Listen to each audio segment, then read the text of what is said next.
I found one of the most shocking things that I found thus far in all the inspections that I've performed for people so far. And here we are on the roof of an architecture firm in this beautiful space that this person lives in. I'm going to show you the first thing right here. Stay back. Radio frequency energy may exceed exposure limits.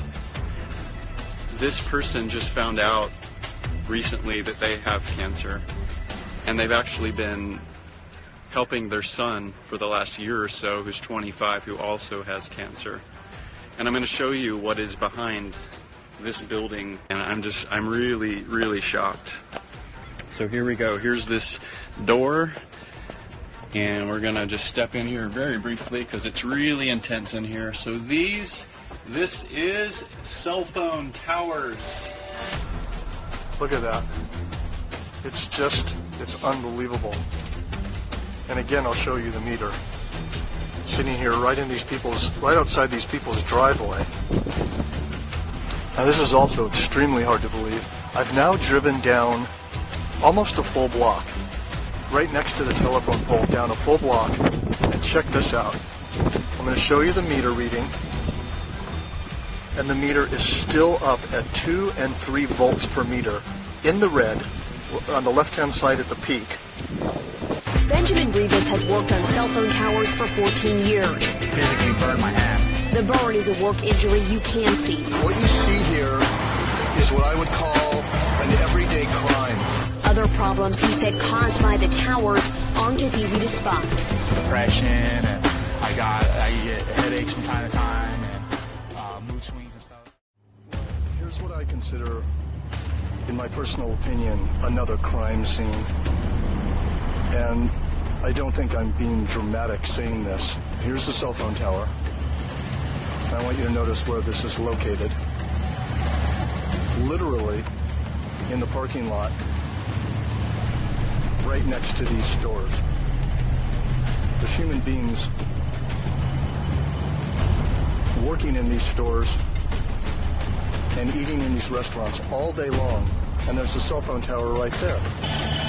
That's hitting 1,000 microwatts per square meter, depending on the pulses that are coming off the tower. I'm across the street, as you can see. I wouldn't even want to guess what the radiation exposure is inside of those stores there. And I have the meter set on average, which you can see here it says RMS, which means microwatts per square meter average power density. 800, 900 microwatts per square meter. Goes even higher. Once again, biological effects start at 3.4 to 6 microwatts per square meter average power density. 52-year-old Sanjay Kasliwal is counting the days now. Incurable brain cancer due to radiation from mobile phone towers in his neighborhood has reduced life to little more. His brother has been termed luckier, sent to the US for brain surgery, but both of them know hope fades.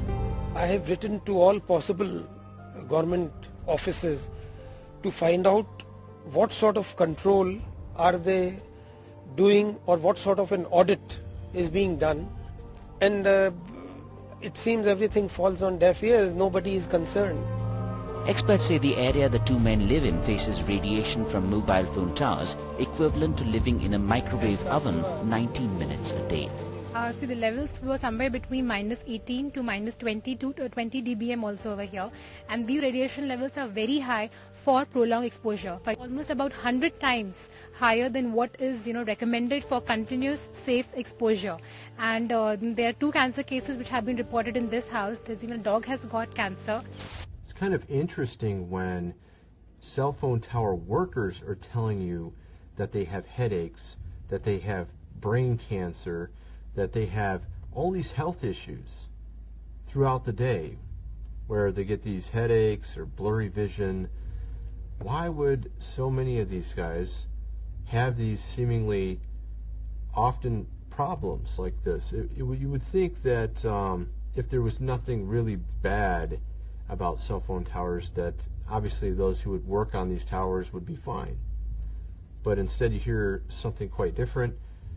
And with the readouts with this, 1,000 plus microwatts per square meter measured near one of these cell phone towers, when it only takes about 10 microwatts to even have any effect on you. So we're talking 100 times the threshold for where it actually can cause harm to a person. So it's very interesting, you know. Some people have mentioned that when they've lived near cell phone towers that they've had headaches and depression, and this is also something that these tower workers have mentioned as well, having even depression from doing this. So this also begs the question of whether or not these patents I've shown in a previous video really are something that is being used on some of these towers to where it can actually influence you. These frequencies that they use can cause certain types of emotions and certain types of feelings. At certain frequencies, it makes you even potentially depressed feeling. And in other frequencies, it can cause you to even become enraged. And why is there so many cell phone towers? And in many cases, these cell phone towers, if you put your cell phone directly towards them in the range, and it doesn't do anything. You go look up the cell phone tower online. It says it's for this certain particular company, let's say Sprint. You go and take your phone over to it, and you have no bars. It doesn't even make any sense.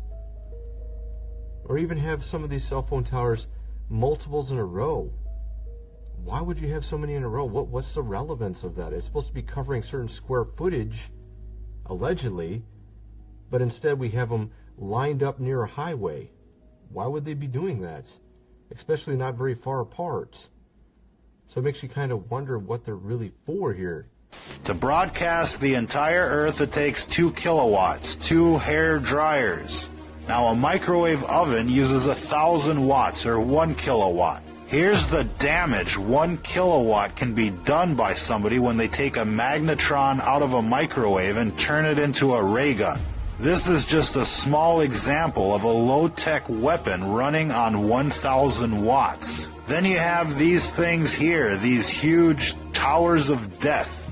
Now each row in this tower, an array, or a set of dishes or rectennas or whatever you want to call them, is connected to a cable with a maximum power output of 300,000 watts, or 300 kilowatts. That's 300 microwave ovens. We base that conservative estimate based on the gauge of the cabling that's running up to one of these arrays. They're estimated at 300,000 watts per cable. Those aren't fiber optic cables running up to those arrays. It's a thick copper gauge transmission line quality cable running up those towers. Now, if there's 10 cables, that's like 3 megawatts of power. And these cables are out there to output power to the magnetron, not for data transfer. That's an important point. These cell phone towers are weaponized. There's no other reason to have this much power running up the cables. It isn't for data transfer. Now, FCC regulations limit normal transmission per array to about 400 watts.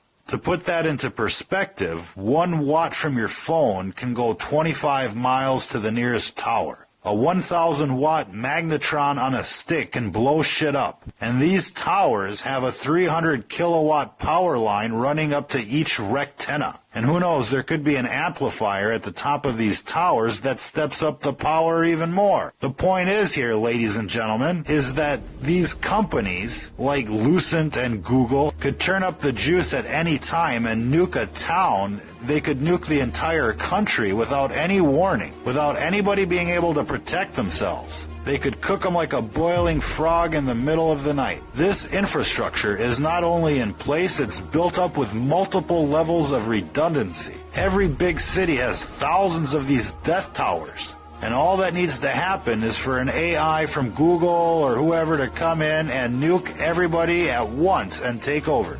Who out there remembers that movie Terminator? Well, Google doesn't have to send a Terminator to every door or launch a nuclear strike. It can just turn on these cell phone towers to maximum and cook everybody within the city limits within an hour. And then just send in the Terminators to mop up the countryside.